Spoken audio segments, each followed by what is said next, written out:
বছরের শুরুতেই সকালবেলা তিব্বতের ঘুম ভাঙল তীব্র আর্তনাদ ও আতঙ্কে। ভয়াবহ ভূমিকম্প এই পাহাড়ি অঞ্চলকে কাঁপিয়ে দিয়েছে। এই ভূমিকম্পে এখনো পর্যন্ত 53 জনের মৃত্যুর খবর পাওয়া গিয়েছে। আহত অবস্থায় উদ্ধার করা হয়েছে 62 জনকে। রিক্টার স্কেলে এই ভূমিকম্পের তীব্রতা ছিল প্রায় 7.1। ভূমিকম্পের ধাক্কা কাটিয়ে শুরু হয়েছে উদ্ধারের চেষ্টা। হতাহতের সংখ্যা আরও বৃদ্ধি পেতে পারে বলে আশঙ্কা করা হচ্ছে। এই ভূমিকম্প যার প্রভাব পড়ে নেপাল, ভুটান এবং ভারতেও। সংবাদ সংস্থা রয়টার্স জানিয়েছে, তিব্বতের শিগাতসের এলাকায় এই ভূমিকম্পে ক্ষতিগ্রস্ত হয়েছে অন্তত 8 লক্ষ মানুষ। ভূমিকম্পের উৎসস্থল তিব্বতের তিংরি প্রদেশে। এই অঞ্চলটিকে এভারেস্টের উত্তরের প্রবেশদ্বার হিসেবে দেখা হয়। প্রথম জোরালো ভূমিকম্পের ধাক্কা কাটিয়ে উঠতে না উঠতেই পরপর কম্পন বা আফটার শক হতে থাকে ওই অঞ্চলে। জানা যাচ্ছে, প্রথম ভূমিকম্পের পর 40টিরও বেশি কম্পন হয়েছে ওই অঞ্চলে।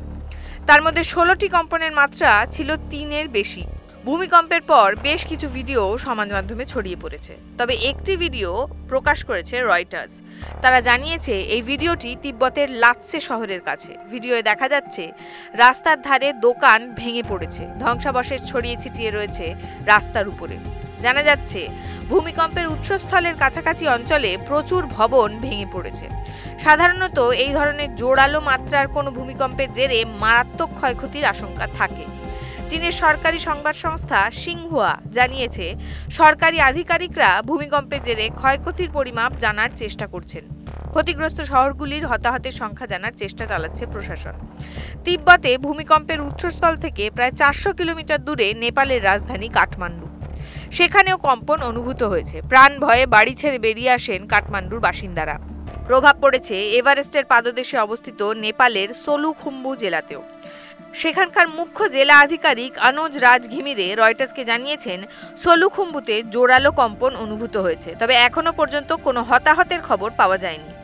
নেপালের স্থানীয় পুলিশ, নিরাপত্তা বাহিনী এবং স্থানীয় প্রশাসন ক্ষয়ক্ষতির পরিমাণ জানার চেষ্টা করছে। ভুটানের রাজধানী থিম্পু এবং উত্তর পূর্ব ভারতের বিস্তীর্ণ অঞ্চলে, বিশেষ করে বিহার, উত্তরবঙ্গ, সিকিমের মতো জায়গাগুলিতে কম্পন অনুভূত হয়েছে। এর আগে 2023 সালের নভেম্বরেও 6.4 মাত্রার জোরালো ভূমিকম্প হয়েছে নেপালে। সেইবারের ভূমিকম্পে শতাধিক মানুষের মৃত্যু হয় হিমালয়ের কোলে থাকা এই পাহাড়ি দেশে। 2008 সালে দক্ষিণ পশ্চিমে চীনের সিচুয়ান প্রদেশের এক ভূমিকম্পে প্রায় 70,000 মানুষের মৃত্যু হয়েছিল। 2015 সালে নেপালের কাঠমান্ডুর কাছেও 7.8 মাত্রার এক জোরালো ভূমিকম্প হয়।